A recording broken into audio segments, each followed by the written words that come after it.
Magandang umaga, Pilipinas. Sa Huwebes po ngayon, samahan nyo kami para pag-usapan ng iba't ibang usapin sa bansa at makakasama natin ang mga kinatawan ng pamahalaan na magbibigay po ng linaw sa tanong ng taong bayan. Kaya't manatili nakatutok. Ako po inyong lingkod, Aljo Bendiot. Ito ang public briefing, #laginganda.ph. Nais po ni Paulo Ferdinand R. Marcos Jr. na malaman mismo kay Chinese Ambassador to the Philippines, Wang Zilian. Naging payag dito hinggil sa EDCA site sa bansa at usapin ng OFWs. Naging payag ng Pangulo sa EDCA site sa bansa at usapin at sinabi po ng Pangulo kakausapin niya ang Chinese envoy para maging malinaw ang naturang usapin.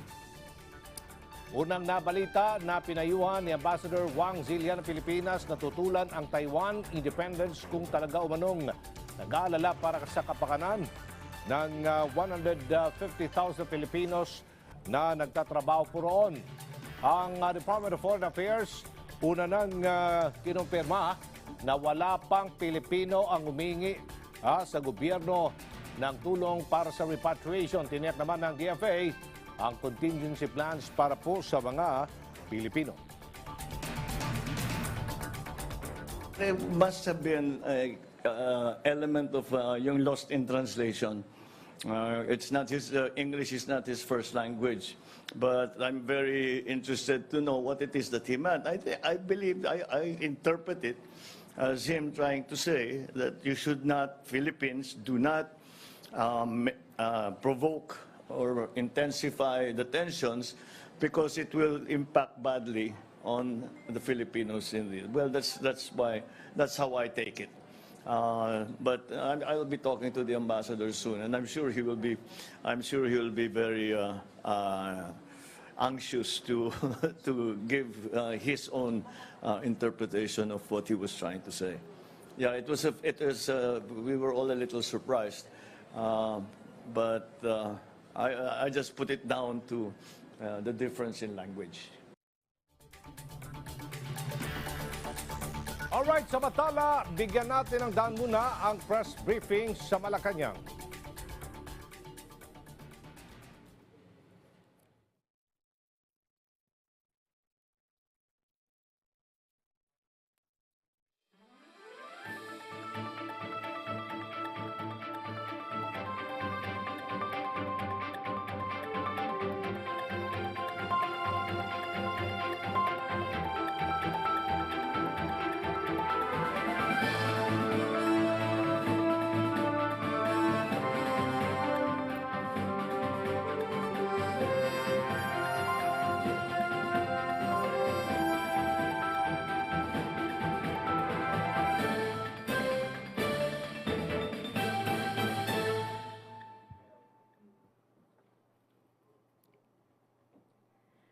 Magandang umaga, Malacanang Press Corps, and welcome sa ating press briefing ngayong araw. President Ferdinand Marcos Jr. led the NEDA board meeting this morning where the proposed executive order implementing the Philippines tariff commitments under the Regional Comprehensive Economic Partnership Agreement, or RCEP, was approved. The NEDA board also approved the social protection floor recommendations with proposed strategies for social protection guarantees for healthcare, children, active age, and older persons. And to give us more details on this, we have today NEDA Secretary Arsenio Balisacan and DTI Secretary Alfredo Pascual. Good morning, sirs. And let's start with Secretary Balisacan. Thank you. Thank you and good morning, everyone. Good morning, Daphne, Sec Daphne. Members of the Malacanang Press Corps, ladies and gentlemen. During its fifth meeting today, the NEDA board, chaired by President Ferdinand Marcos Jr., approved two landmark measures that will advance our efforts toward achieving deep social and economic change leading to a prosperous, inclusive, and resilient Philippines. The first one was the approval of the EO, Executive Order, operationalizing the Philippines tariff commitment under the RCEP agreement as reported later by, will be reported later by my colleague Trade Secretary Fred Pascual.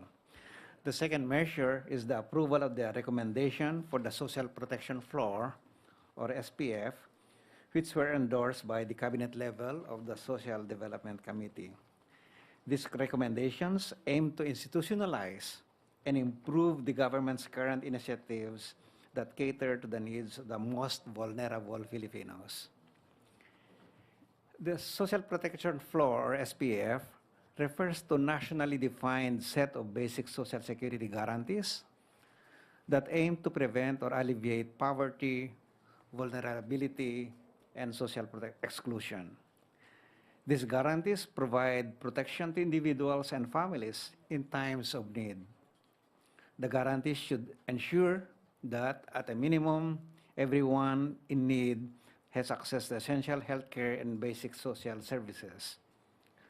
These guarantees work together to provide effective access to goods and services that are defined as necessary at the national level.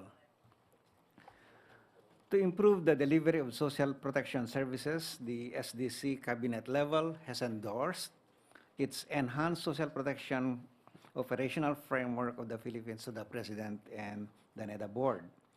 This framework aims to enhance the quality of life for individuals receiving social protection services. This framework is the result of a lengthy stakeholder and multi-party consultations that began in 2014. So ngayon lang ho, na-approve nitong matagal na pinag-uusapan na social protection. I would like to reiterate that social protection and human capital development are among the government's goals as outlined in the Philippine Development Plan for 2023 to 2028. We'll harness the framework to attain desired social objectives, such as protecting the purchasing power of Filipino families and mitigating the harmful, scarring effects of the COVID-19 pandemic, especially on vulnerable segments of our population. The SPF consists of 4 basic guarantees that cover the entire life cycle. 1, health, including maternity care. 2, children. 3, active age. And 4, older persons.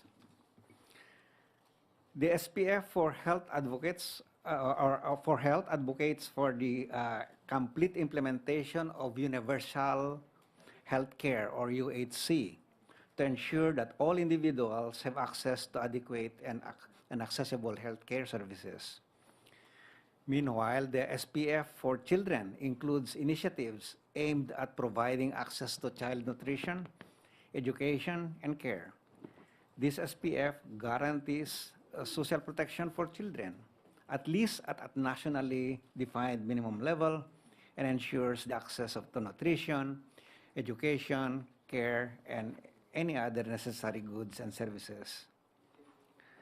The recommendations under the SPF for children include the following: enhancing the Pantawid Pamilyang Filipino program, or 4Ps program, full implementation of feeding programs. For example, currently, we are feeding 570,000 children for 120 days.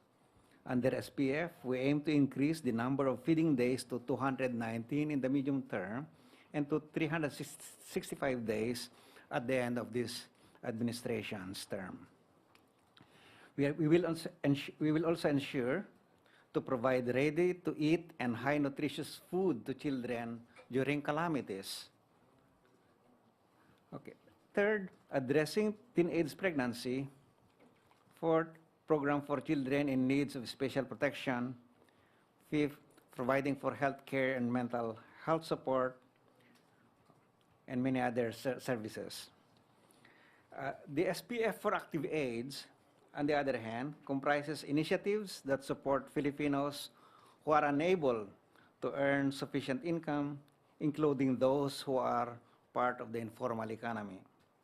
This SPF includes provisions for emergency employment, enrollment of all beneficiaries of livelihood programs and social security programs, enhancement of existing unemployment insurance, social insurance coverage for job order and contract of service employees in the public sector, promotion of savings mobilization, employee compensation benefits, and programs for overseas Filipino workers or OFWs. Lastly, the SPF for older persons aims to extend social assistance and social pension programs to senior citizens. Under social assistance, we will ensure that elderly individuals receive discounts, have access to lifelong learning opportunities, and receive integrated health services. Additionally, under social pension, our goal is to fully implement Section 5 of the expanded Senior Citizens Act, which provides pension coverage to all indigenous or indigent, senior citizens. Let me emphasize that today's approval of the government's social protection floor is a significant progress in our country's development history. This is a manifestation of the government's commitment to significantly reduce poverty incidence and promote inclusive growth. Thank you, and I look forward to responding to any questions you may have later. Okay. Secretary Pascual. Thank you. Thank you. Let me start by giving you just a quick overview of RCEP. There have been long discussion on this matter during the Senate hearings.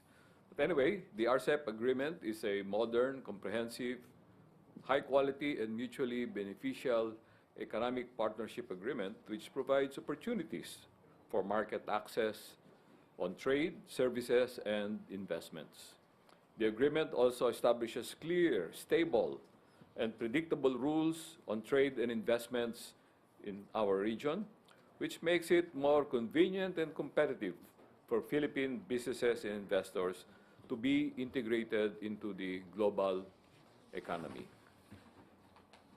The Philippines confirmed its intention to become a party to the RCEP agreement with the ratification by President Marcos Jr. on 28th of November 2022 of the RCEP agreement. The Senate of the Philippines concurred with the ratification done by the President with the issuance of Senate Resolution number 42 on 21st February 2023. As you may know, the Senate has created an oversight committee for the implementation of RCEP. It has met recently. The Philippines instrument of ratification was deposited with the ASEAN Secretary General on the 3rd of April 2023. The RCEP agreement will enter into force for the Philippines 60 days from the said deposit of the instrument of ratification, and that date of effectivity will be the 2nd of June 2023. The issuance of the EO that we presented to the NEDA board meeting this morning, the executive order will operationalize the implementation of the Philippines tariff commitments under the RCEP agreement. The EO is proposed to be effective on the 2nd of June 2023 to coincide with the end of the 60-day period after the deposit of the instrument of ratification. Once issued, the EO shall be the basis of the Bureau of Customs for the issuance of customs administrative order, which shall be distributed to all ports to allow for the implementation of the preferential tariffs on imports from RCEP member countries. The issuance of the EO to implement the Philippine schedule of tariff commitments pursuant to a provision in Republic Act that created the Customs Modern Tariff Act, or CMTA. This section provides that the President shall, upon recommendation of the NEDA Board, modify import duties, including any necessary change in classification and other import restrictions as required or appropriate to carry out and promote foreign trade with other countries. The Joint Cabinet Committee has earlier endorsed this draft EO to subject to Senate concurrence. And the EO presented for endorsement to the NEDA board this morning will implement annexes A to F. That's the meat of the EO. Annexes A to F of the Philippines Schedule of Tariff Commitments under RCEP agreement. Essentially, the EO will maintain current preferential tariffs on about 98.1% of the 1,718 agricultural tariff lines and 82.7% of the 8,102 industrial tariff lines. Out of the 1,685 agricultural tariff lines retained at current rates, 1,426 tariff lines are maintained at zero, while 154 tariff lines will remain in their respective most favored MFN rates, or most favored nation rates, and excluded from any tariff concession. Meanwhile, agricultural tariffs on 105 lines, which are in the sensitive and highly sensitive list, shall generally be lower than MFN rates in the 20th year of RCEP, but still higher or at par with the ASEAN +1 rates. So, in other words, there is really not going below the ASEAN +1 rates to which the Philippines is already committed. For the remaining 33 lines, these are the important 33 lines, the EO will reduce tariff rates upon entry into force or implement gradual reduction over a period of 15 to 20 years. But if you examine these tariff lines, it will involve agricultural products which are not really being produced very much in the Philippines.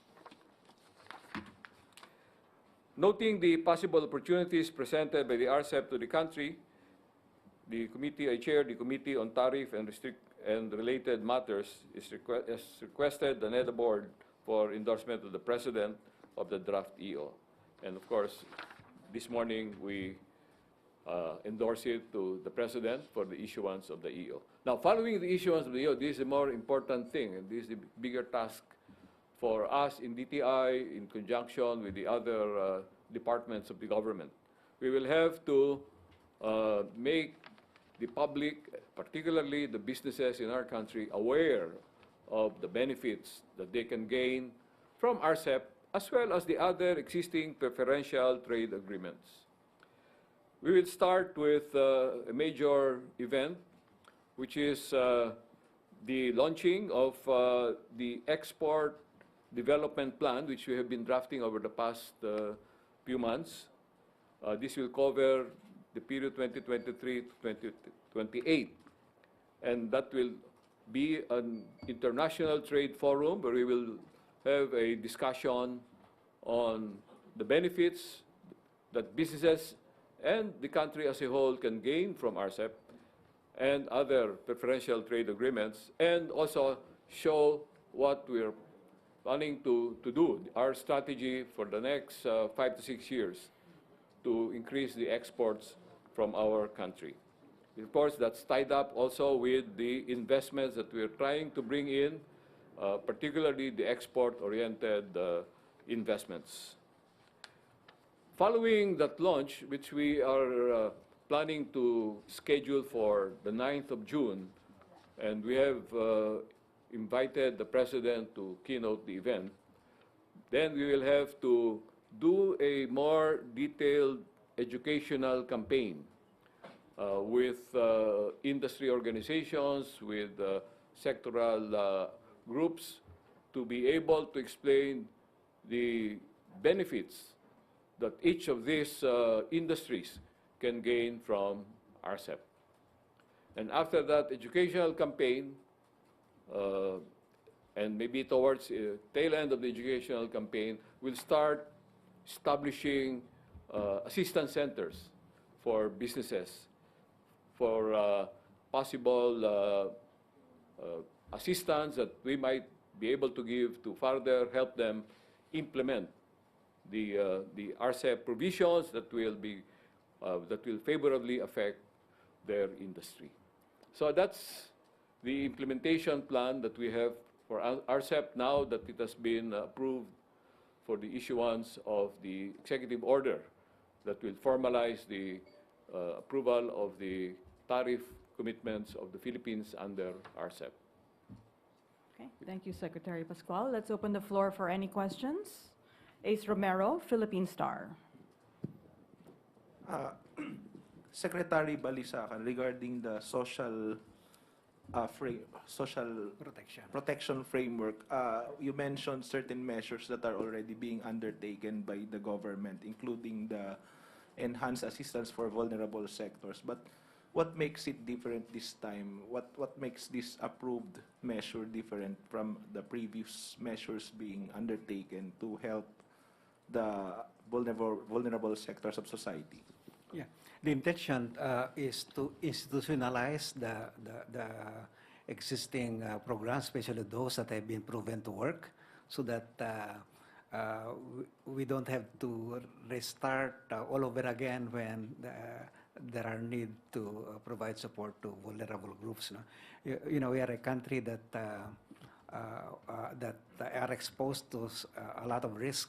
Particularly now we have climate change risk, and we want to make sure that when these vulnerable members of our society are exposed to this risk, that they do not fall to poverty, because of those exposures, no? So that we can sustain the progress we are making in poverty reduction. That's the basic concept there, that we reduce the risk faced by vulnerable groups so that they don't fall into poverty, so that children don't become victims of lack of learning, and become, as you know, we have, for example, very high learning poverty, and that can be exacerbated by exposures to shocks like climate change, supply disruptions, particularly those affecting food, inflation, loss of jobs by their parents. So we want to ensure that these children are protected from those shocks, so that the society as a whole can progress. For Secretary Pascual, when will the President sign the EO on the RCEP tariff commitments? Anytime now, but the effectivity will be on the 2nd of June, 2023. So anytime between now and the 2nd of June. But hopefully, earlier, so that customs can also prepare their administrative order. Thank you, Secretary. Ivan Mayrina, GMA7. Secretary Pascual, sir. Which industries stand... Sir, here. Here. On the right. Oh. Here, sir. Good morning. Sir, which industries stand to benefit the most from RCEP? Alin po ang mga industriya that should take advantage of RCEP, and how? Well, there are a number of industries that will benefit. The thing is, many of the tariffs will be kept at the rates we have already committed under the ASEAN +1. But the added advantage of RCEP is that we were able to gain concessions for countries that are the +1 of ASEAN. Like, for example, with China, we have been able to get tariff concessions for lower tariffs for preserved pineapples, pineapple juice, coconut juice, adhesive tape, printed paper, light signal, sound signaling, ignition, wiring, plexographic plate, and from Japan, fish fillet, pineapple, cooked coffee, sunflower seed, canned salmon, chocolate, fruit cocktail, fruit juices, leather gloves, and footwear. From Korea, we'll get concessions, a lower preferential tariff for dried and salted tilapia, cheddar cheese, papaya, durian, soya bean, canned tuna, preserved pineapple, alcoholic beverages, cement, fertilizers, polymer resins, plywood, women's jacket, men's shirt, bicycle. Now, maybe the industries are not yet there, but for example, the garments industry, we can, hopefully we can revive it, with RCEP. Because under RCEP, our garments makers may be able to import the textile that they need to make the garments, and the determination of rules of origin will no longer be limited to the local content coming from the Philippines, but from all RCEP countries. Thank you. Sorry, for Secretary Balisacan, Ma'am Daphne. Sir, as a general question on the economy, yung inflation po sabi this year medyo mababa na tayo. Are we seeing that?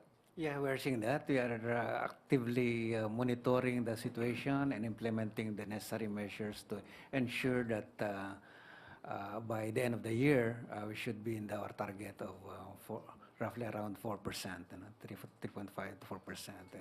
So we are on that downward trajectory already.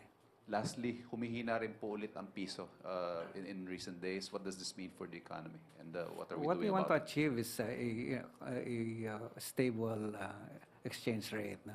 I think there is a lot of misconception about weakening peso.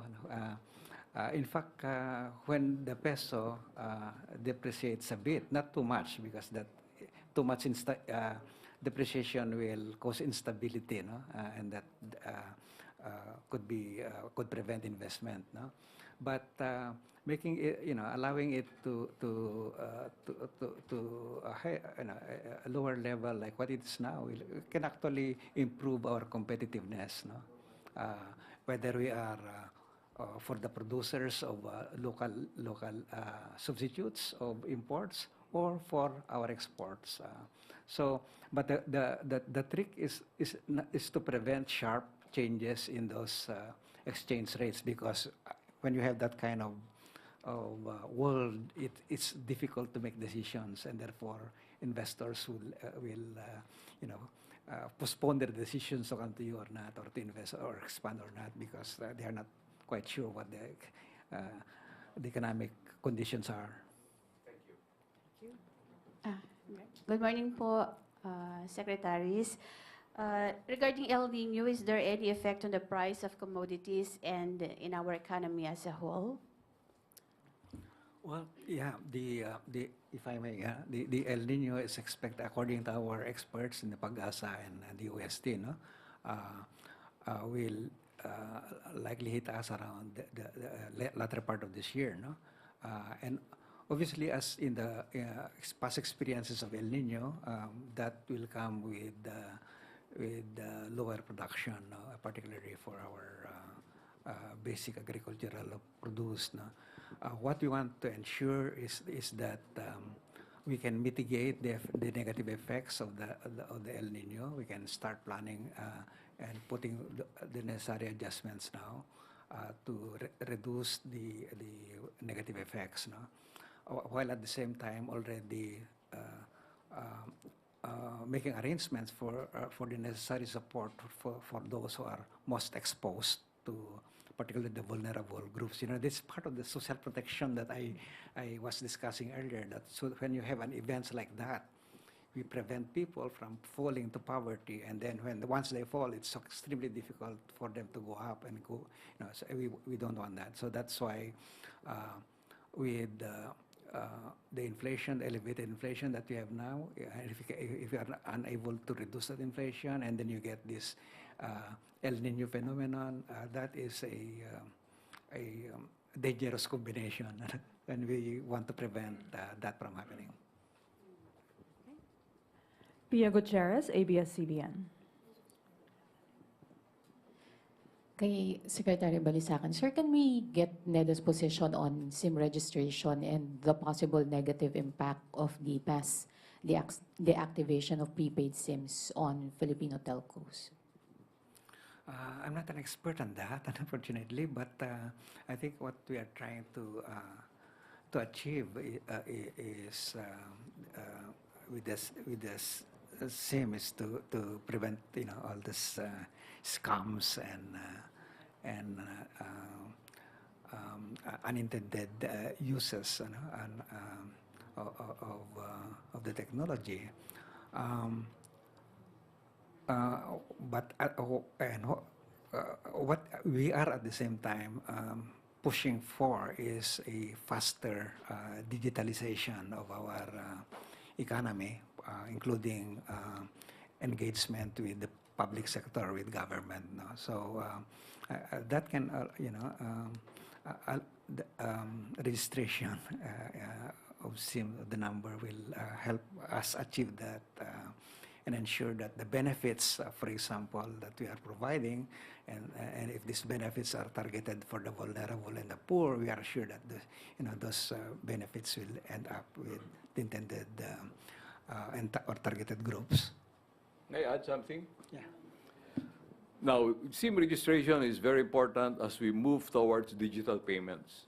And digital payments are what we need to happen to further promote and develop our MSMEs, because that's how they can facilitate accessing the market and being able to sell online. If you're dealing with payments, you have to be sure, that the communication is coming from a well-known, a known source, rather than from an unregistered SIM. Sir, kasi malapit na po yung deadline for the SIM registration. Ayun lang ang issue. Pero that's not within Yes, sir. Pero our control. may question, sir, yung possible negative impact kasi the telcos are saying na parang less than or around 50% pa lang yung mga SIMs na nare-register. So there's yung mass deactivation, sir. What can you say about, or what do you think about yung possible negative impact nitong mass deactivation ng mga SIM cards sa telcos, or do you think that it will impact the You economy mean also? if the deadline is imposed and not all SIMs are registered? I think it's a major concern, especially based on what I commented on earlier. So that has to be evaluated, by the telcos and by the concerned agencies in charge of ICT. Sir, following on that, sir, are you amenable for an extension of the deadline gaya ng hinihingi po ng mga telcos? Well, if we really need registration, we need to be able to accommodate such deadline. Personally, I would go for it, but I don't know the official position of the concerned department. But the campaign has to be done, and we have to make sure that the registration happens. It's like voters registration. We need voters to register for us to have the exercise of the democratic process. And here, for security, we need the SIMs registered. Sir, another question po kay Secretary Balisacan. Sir, are you bothered by the 9-month low of in overseas Filipino remittances? Yung decrease recorded over the over 9 months Over ng 9 remittances. Not quite.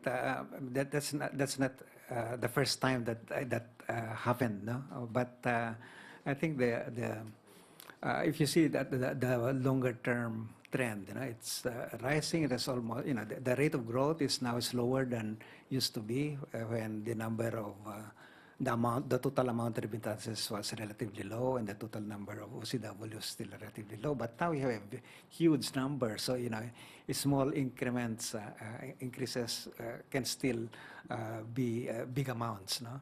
And usually that's the case, that the rate of growth will taper, slow down, but just because the base is already very big.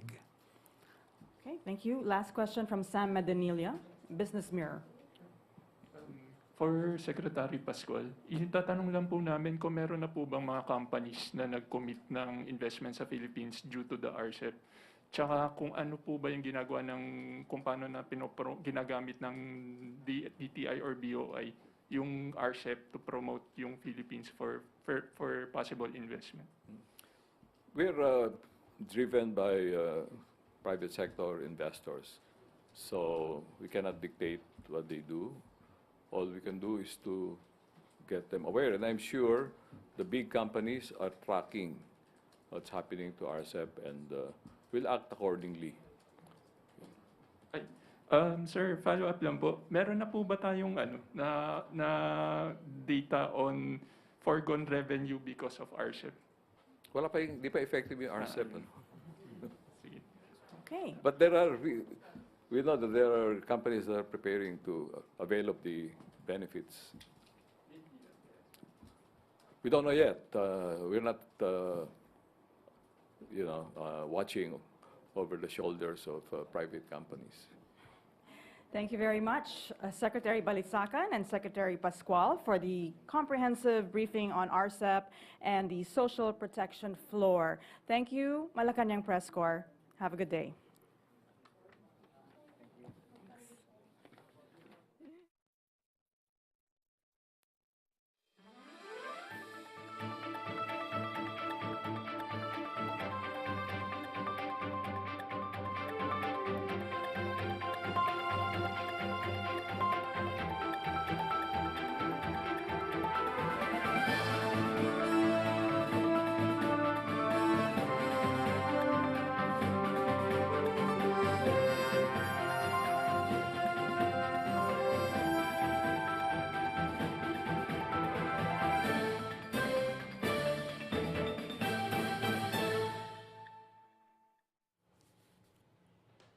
At balik na tayo dito sa public briefing, #LagingHandaPH. Hingi tayo ng update ngayon tungkol sa bayan ng Dapitan sa Zamboanga del Norte at kumustay natin ang turismo sa lugar with Mayor Bullet Talosos. Mayor, maayong buntag.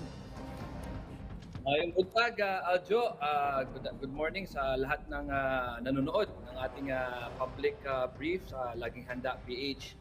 Opo, Mayor, una sa lahat, kumusta ang turismo sa Dapitan City ngayong panahon ng tag-init? Oo. Ayun po, no?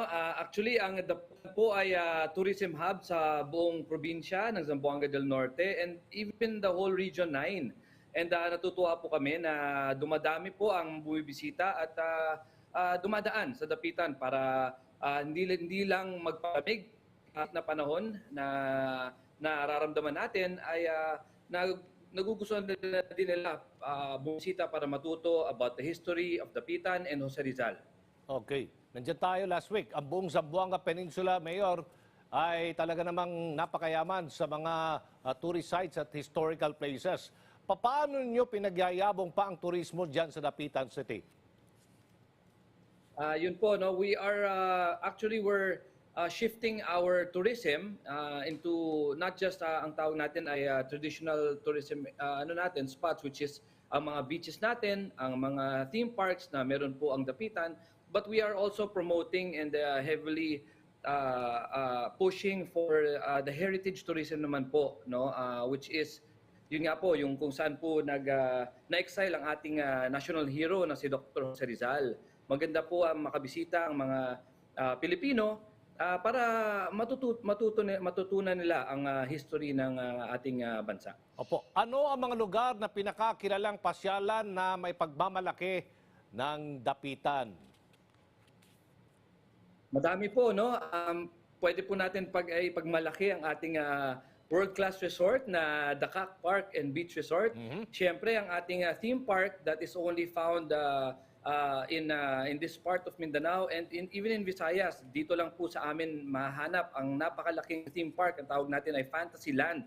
Nandito rin po ang Snow World na pinakamalaki sa buong Pilipinas. So maganda po na bumisita po tayo sa Dapitan. Ito po ay parang one-stop shop ng turismo. Nandito po lahat. We can offer everything to all genders and all ages. Pati mga lolo and lola mag-e-enjoy po pag bumisita dito po sa lugar natin sa City of Dapitan. Isa sa mga ipinagmamalaki ng Dapitan ay ang pagtuloy dito ni Dr. Jose Rizal sa loob ng 4 na taon. Ano ang mga ginawa ng inyong pamahalaan para pangalagaan at ipakilala pa ito sa publiko, lalo-lalo na sa bagong henerasyon? Yes po. Actually, last year, we started the campaign and ang ating event na sa July 17 ang reenactment of the arrival of Dr. Jose Rizal in the shores of Dapitan.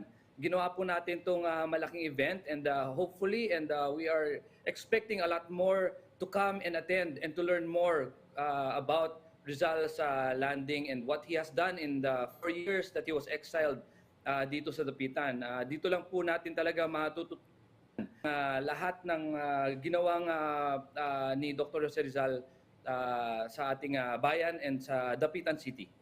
Mayor, ano sa tingin ninyo ang problema ang kinakarap ng turismo sa inyong lugar at paano niyo ito binibigyan ng solusyon?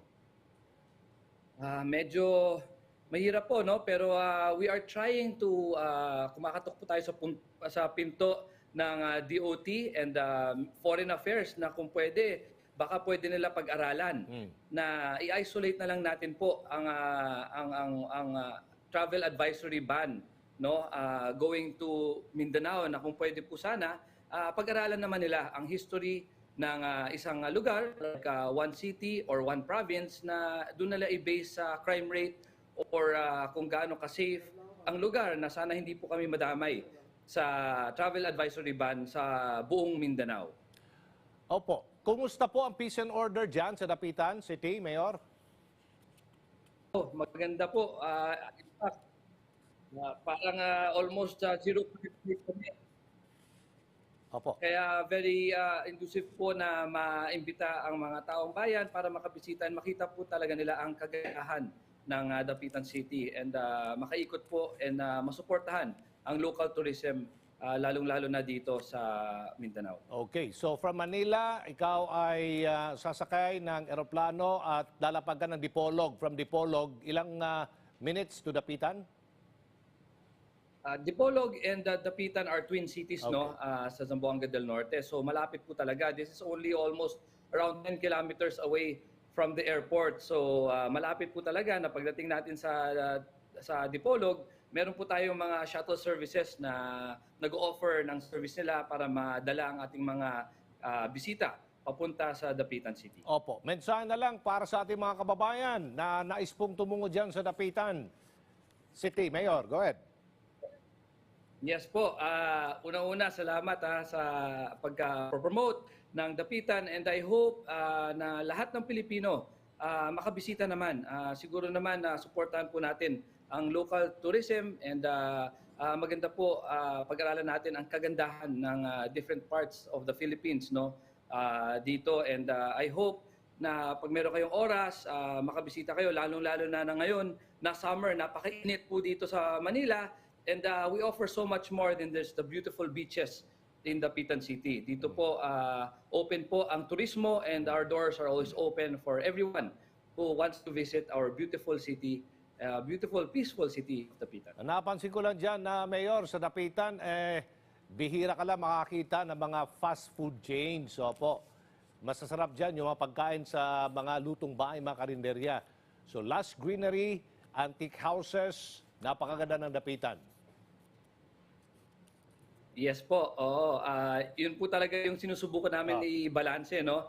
And natutuwa po talaga kami na, you know, the proximity of Dipolog and Dapitan are very close. So sa amin po, wala na rin pong point na magtayo po ng Jollibee or McDonald's sa amin since napakalapit lang po ng Dipolog. Ang amin po, ang tinututukan namin, ang regional hospital is located in Dapitan. Ang university, CHED accredited university, is also located in Dapitan. And syempre, hindi po natin pwede makalimutan ang historical significance ng Dapitan City sa buong mundo. Okay, sige. Maraming salamat. Daghang kay salamat, Dapitan City Mayor Seth Frederick Bullet Halosos. Daghang salamat, Mayor. Ingat. Amping. Salamat po. Natala, saan na ang nakaambang na pagbaba ng fuel surcharge sa susunod na buwan? Kaya galapin natin ang iba pang detalye tungkol dyan. Makakasama natin sa Attorney Carmelo Arcilia, Executive Director ng Civil Aeronautics Board. Sir, magandang araw. Magandang umaga sa iyo, Aljo, at sa lahat ng nakikinig at tumatangkilig sa iyong palatuntunan. Ano ang mga naging dahilan po ng pagbaba ng fuel surcharge mula level 6 to level 5? Yung pong monitoring natin ng presyo ng oil sa world market ay kasi ang sistema po natin, meron tayong system of monitoring, 1-month period yung monitoring natin at ang ating surcharge ay being reviewed every month. So yung monitoring period natin for this that would determine the surcharge for the month of May ay bumaba po. So kung matatandaan ninyo na nakarating tayo ng level 12, na mataas nung talagang kaigtingan nung pagtaas ng crudo sa world market. Naging 12 na po yan, naging 11, naging 10, naging 9. Ang umiiral po ngayon sa buwan ng Abril ay level 6. At ang maganda pong balita natin ay sa May 1 po to 31 ay magiging level 5. So maganda pong trend yan at sana po magtuloy-tuloy. Nasa magkano ang inaasang ibababa sa airfare ng domestic at international flights, sir? Yan po kasi depende sa distansya. So sabihin natin kung Cebu, kulang-kulang ng mga 100 yan. Kung Jensan yan, siguro mga 100 ang one-way. So kung two-way yan, mga 200 kung Jensan. At kung promo fare yung nabili mo, that would be a significant portion of your fare. So malaking bagay yan to stir the tourism, even local tourism, at yung consumer spending para umikot yung ekonomiya natin at mag-grow. Sabi ko nga kanina, napanood ko yung press conference, medyo bumaba na yung ating rate of inflation. So makakatulong po yan, yung local tourism, international tourism, at banner year po natin ang 2023, dahil nakita natin nung last quarter of 2022 na talagang umarangkada na rin ang ating travel. At ito pong year na ito, inaasahang magiging banner year for air travel. May posibilidad ba na ito po'y bumaba sa mga susunod na buwan? Yan po, inaasahan natin, kaya lamang to be very honest, nakita po naman natin ang sitwasyon ng global geopolitics, at marami pa pong mga talagang instability. Nakita natin ang gera sa Ukraine, meron tension din sa Taiwan. So itong mga global upheavals na ito nakaka-apekto po sa supply, kasi it's the law of supply and demand. Recently, parang nakita ko sa balita na ang Saudi Arabia at ang OPEC countries na sila yung nagsusupply ng majority of the oil supplied in the world ay mukhang nag-cut down na naman ng production. So, maasa po tayo na magiging stable, bagamat ang nakikita natin ay medyo volatile pa rin ang geopolitics at medyo unstable pa rin. Sana po, we hope and pray na bubuti na po yung kalagayan. Base sa inyong tala, nasa ilang pasahero ang bumiyahe sa domestic at international flights simula Enero 2023. Tayo ba'y nakabalik na ang bilang sa pre-pandemic level, Attorney? Sa domestic po, kasi maski sa ibang bansa, naunang makarecover yung domestic. Kasi ang mga restriction ng iba-ibang bansa, iba-iba Pero yung domestic natin, nakarecover na mahigit 1 milyon sa buwan ng Enero. Tapos palago ng palago. Pero yung international natin is, we hope to be able to catch up by the first quarter of 2024. So nagsimula na yung reignition or recovery, reigniting of the air travel itong last quarter of 2022. At yun nga, sabi ko, I call it a banner year for air travel this year. At nakakabalik na yung domestic. At hopefully by 2024, makakabalik na tayo sa pre-COVID levels. Kasi pre-COVID levels, naka 8 million tayong na higit na turista, no, international. Ngayon, sa 2022, ang pagkakatanda ko, nasa mga 2.5 million to 2.7 million, which is also beyond our expectations dahil nang umarangkada lang naman ito nitong parang mga last quarter na ng 2022. No? Pero ito nga, ang expectation, solid na tayo sa 2023 at recovery by 2024. Ano-ano pa ang mga hakbang ng inyong tanggapan upang tuloy-tuloy na umangat ang ating domestic air passengers this year? Yun nga po, ina-encourage natin kasi may mga in coordination with the Department of Tourism, meron kaming mga teams like kasama namin ng iba-ibang ahensya ng gobyerno to promote Clark, to promote Cebu, at yung mga airlines din, ina-encourage natin na lumipad sa marami nating destinations kasi marami tayong magandang airport ngayon sa mga iba-ibang bahagi ng ating bansa, mga tourist destinations natin. Ang gaganda ng mga airport dahil yan ang talagang isinusulong ng ating pamahalaan ngayon at ni Secretary Jimmy Bautista na talagang pagandahin yung mga airport natin. Ang dami nating airport projects pa na nakasalang. At ito ay tutulong kasi napaka malaking attraction sa mga airlines at gayon din sa mga mananakay na sila ay gumamit ng isang makabago at magandang airport. Nariyan ang Mactan, napakaganda, ang Clark, ang dami, Panglao, napakarami po natin magandang airport ngayon. Yan ang isa sa mga susi para mapalawig natin ng gusto ang ating domestic air travel. At dahil po sa pagdagsa ng pasaherong bumibiyahe, lalo na ngayong panahon ng sobrang taginit, no? Summer, dry season, ilang aberya at reklamo rin ang naitala ng ilang mga pasahero sa ilang mga airline company. Ano po ang hakbang ng CAB o CAB para maiwasan po ang ganito at paano po nila maaring makontak ang inyong pong tanggapan tungkol po sa mga beryang ito?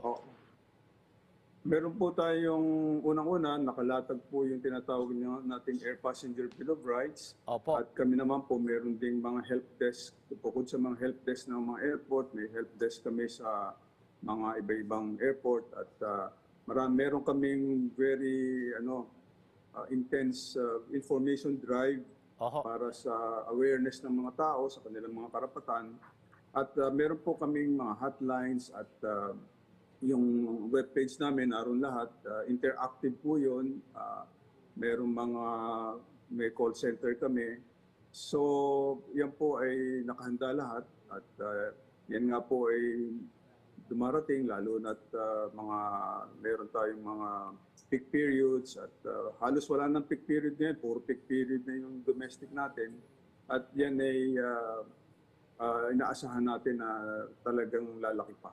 Parang meron pa pong tinatawag na revenge travel ang mga tao.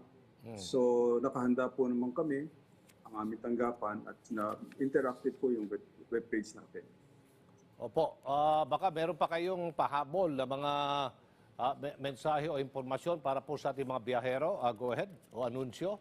Attorney, go ahead. Yun po siguro ang masasabi ko, huwag po tayo mag-atubiling bumiyahe, international and more importantly sa domestic tourism natin.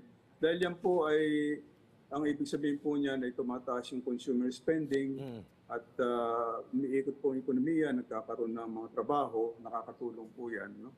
So, kailangan po mag-book tayo ng maaga at pupunta tayo ng maaga sa airport. At kailangan klaro po natin yung mga online booking natin. Alam natin lahat yung ating pinepress doon.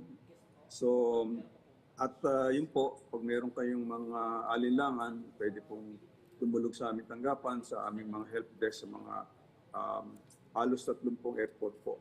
Okay. Yun po ang ating tagubilin. Thank you, Attorney Carmelo Arcilia, Executive Director ng Civil Aeronautics Board o CAP. Thank you, Aljo. Opo.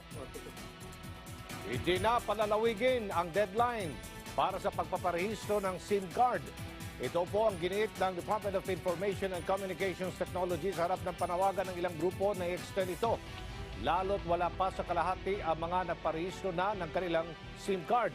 Sa pinakauling tala ng public telecommunication entities, nasa 169 milyong SIM cards at 43.47 pa lang ang registered.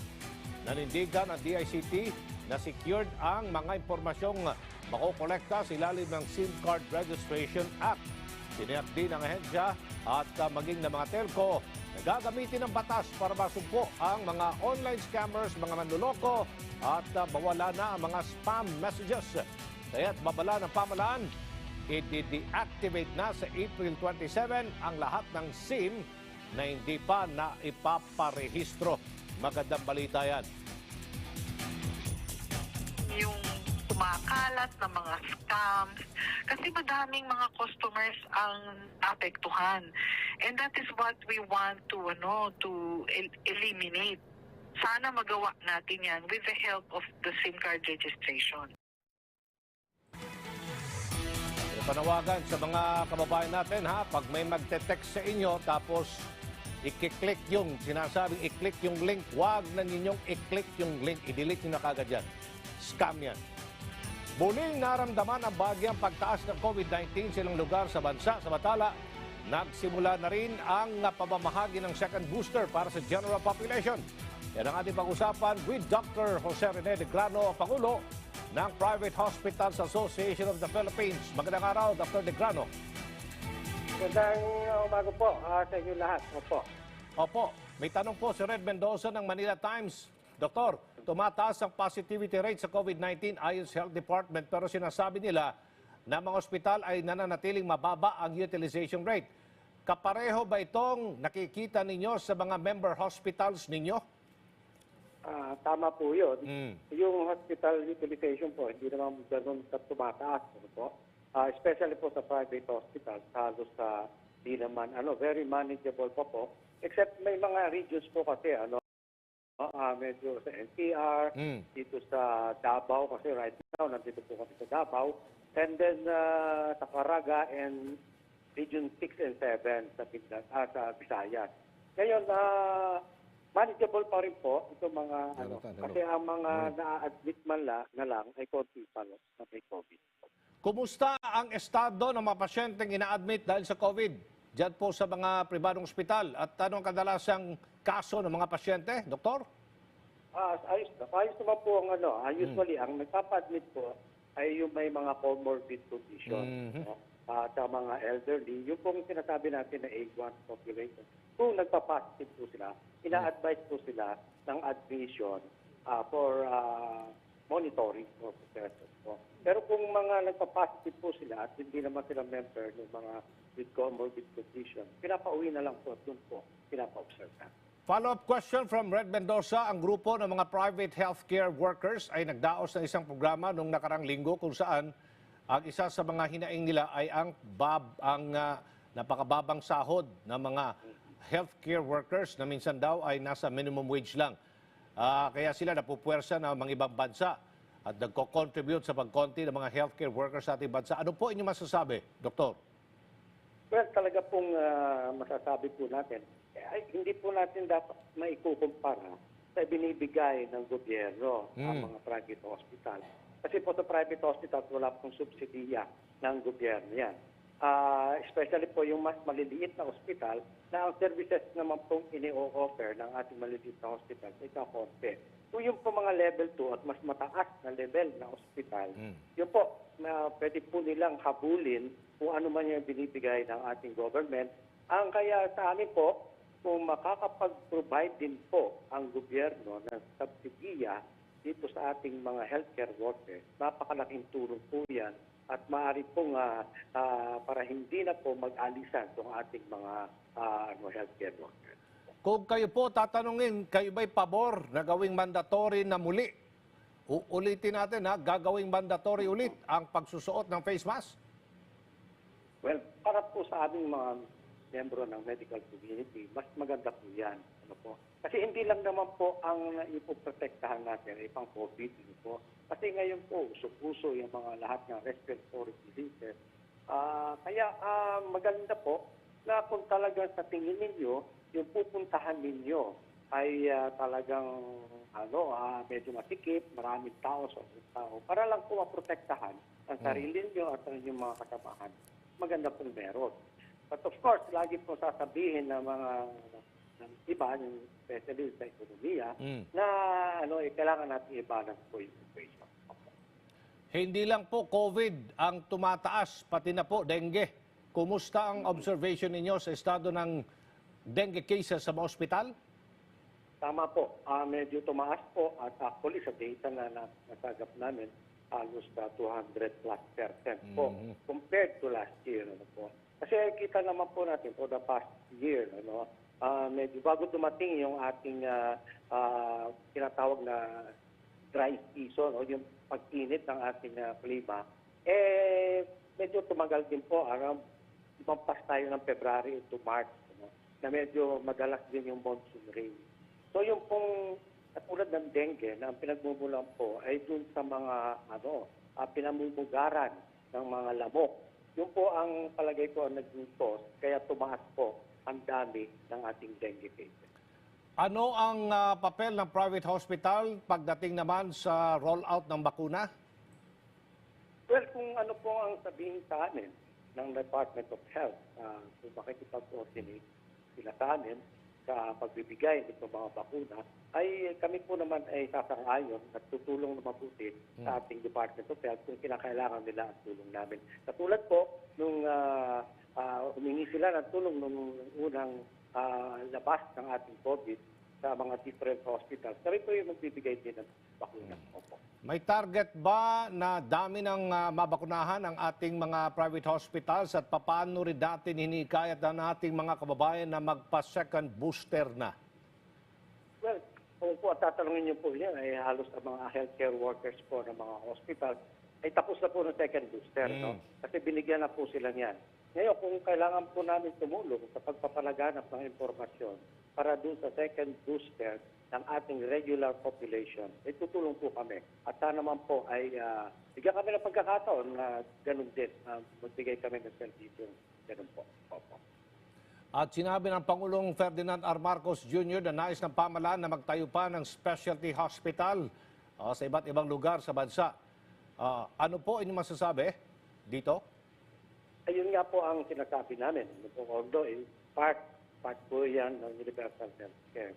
Pero siguro may mga lugar po na kaya na pong ibigay ng mga pribadong ospital, lalo po yung mga centers ng mga malalaking syudad, na napakalalaki po ang ating mga pribadong ospital. Siguro po, kung magkakaroon talaga ng mga ganyang specialty centers, isipin muna nila kung doon talaga kailangan ilagay. Siguro po, pumili tayo ng lugar na paglalagyan yan na hindi naman po nagdodoble o tinatawag natin redundant. Kung kaya na pong i-provide ng ating mga pribadong hospital, ganoon na lang po. Doon na lang muna at ilipat nila doon sa mga area siguro na nangangailangan talaga ng mga ganyang klase ng mga bagong hospital po. Nagbigay ng paalala PhilHealth sa mga partner hospitals na mag-submit na ng reimbursement claims para sa COVID-19. Any update dito, Doktor? Well, talaga naman pong nagsasabit kami ng mga ganyan. Actually, ang nakakarating na po kami ng mga payments ng mga dati pa. At yung mga claims namin po for the recent na mga pasyente natin. Ang nakikita na lang po namin kakulangan ay yung dati pa noong 2020 or 2021 na ginawa nilang denied claims at yung po ang hinihintay pa rin namin na magbayad sila po. Opo. Okay. Mensahe na lang sa ating mga kababayan at mga televiewers. Doktor. Well, sa amin po ay siguro para makatulong din tayo sa ating pamahalaan. Kung talagang kinakailangan po tayong magsuot ng face mask, ay gawin po natin na sa ganun po hindi masyadong kumalat. Lalo po ngayon may mga bagong sub-variants na tayong naririnig. Yung virus na tinatawag na masyado pong highly transmissible. Pero huwag po tayong magkalat ng COVID. At saka ngayon po, kung maaari po, sundin natin yung pagpapabakuna ng second booster, especially po dito sa ating regular population. At sa ganun lang po ay tumaas ang immunity natin po dito sa COVID. Thank you, Dr. Jose Negrano o Rene Dr. Jose Rene de Grano, ang Pangulo ng P-Happy. Thank you. Napanatili ni Pangulong Ferdinand R. Marcos Jr. at Vice President Sara Duterte ang mataas na performance at trust ratings. Ito po ay batay sa resulta ng first quarter tugod ng masa survey ng Okta Research. 80% ng mga respondent ang kontento sa trabaho ni Pangulong Marcos Jr. habang 84% naman kay Vice President Inday Sara Duterte. Nananatili din na mataas ang tiwala ng nakararaming Pilipino sa dalawang pinakamataas na lider na bansa. 83% ang nakuhang trust rating ng punong ekotibo habang 87% sa Vice President. Isinagawa ang survey sa pamamagitan ng face-to-face interview sa 1,200 respondents sa Metro Manila, Balanced Luzon, Visayas at Mindanao na may margin of error na plus or minus 3% nationwide at 6% kada rehiyon. DILG pinaimbestigahan na ang mga posibleng sangkot na opisyal ng PNP sa pag-cover up sa 6.7 bilyong pisong halaga ng droga. Senador Bongo nanawagan na panagutin ang mga sangkot sa iligal na transaksyon. Narito ang detalye. Full support sa Senator Christopher Lawrence Bongo sa plano ng Interior and Local Government Department sa kanilang investigasyon sa mga opisyal ng Philippine National Police kaugnay sa umano'y cover-up sa 6.7 billion na halaga ng droga. I support na magkaroon po ng mga body cams ang mga police, especially during anti-illegal drugs operation.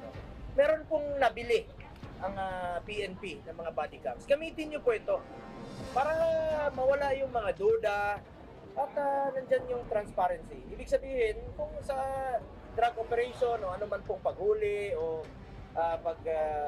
pag-implement po ng warrant of arrest, walang kaduda-duda, nandyan yung body cams. Ayaw din masayang ng senador ang ginawang paglaban ni dating Pangulong Rodrigo Duterte pagdating sa iligal na droga. Ayon pa sa kanya, kapag bumalik ang talamak na kalakaran ng droga sa bansa, ay muling babalik ang kriminalidad at maging ang korupsyon sa pamahalaan. Ibalik niyo po yung tamang serbisyo sa ating mga kababayan na ini-expect po sa inyo. Lalong-lalo na po against illegal drugs. Dapat po ay matigil itong illegal drugs na ito dahil pag meron pong biktima ng illegal drugs sa pamilya, masisira po ang pamilya. Isinilalim na rin sa investigasyon si dating Police Master Sergeant Rodolfo Mayo Jr. na nahulihan ng 990 kilos ng shabu noong nakarang taon. Nanindigan din ang DILG na meron ding naganap na cover-up sa na-dismiss na pulis. Tinitingnan din ng ahensya kung sino pa ang malalaking tao sa hanay ng PNP ang sangkot sa tangkang pagpuslit sa bilyong-bilyong halaga ng ipinagbabawal na gamot. Ayon din kay Senator Go, dapat panagutin ang mga polis na sangkot sa iligal na gawain ito. Kaya wala pong rason na ma-involve po ang kapulisan sa illegal na droga. Maganda naman po ang inyong sweldo, tumaas na, dumoble po yung sweldo ng ating kapulisan. Wala pong rason na pumasok kayo sa katiwalian. Binigyan din ng senador na kailangang ihiwalay ang ilang bugok na itlog sa hanay ng PNP. Kailangan talaga disiplina. Kahit anong gawin mo pagbabaliktad, kailangan talaga disiplina. Ako po ay naniniwala naman na kukonti lang naman yung mga rotten eggs dyan sa kapulisan. Kaya nga po ihiwalay yung mga bulong para hindi mahawa yung mga matitino. Naging matagumpay din aniya ang kampanya ni dating Pangulong Duterte sa paglaban sa iligal na droga sa tulong na rin ng PNP. Kaya nga po inunang dinoble ni dating Pangulong Rodrigo Duterte yung sweldo ng pulis para magsipag sila. At hindi po magiging successful yung kampanya noong panahon ni Pangulong Duterte labanan ng illegal na droga at kriminalidad, kundi po sa trabaho ng ating mga pulis. Nauna na rito ay naghain na rin si Senator Go sa Senado ng Senate Bill No. 422 na kung may sasabatas ay magbibigay sa sino mga opisyal o enlisted personnel ng AFP at PNP na naharap sa kaso na magkaroon ng libreng legal assistance. At yan po ang mga balita talakayang dapok namin ngayong araw. Ang public briefing ay inihatid po sa inyo ng iba't ibang sangay ng pamahalaan at kaisa ng kabisanan ng mga broadcaster ng Pilipinas. Muli, ako po yung likod, Igalos kang Inanal Juvencio. Dagang kay salamat sa live ng Diyos. Hanggang bukas, dito lang sa public briefing, hashtag lagi ng Happy. Kaya natin to. Kaya natin to.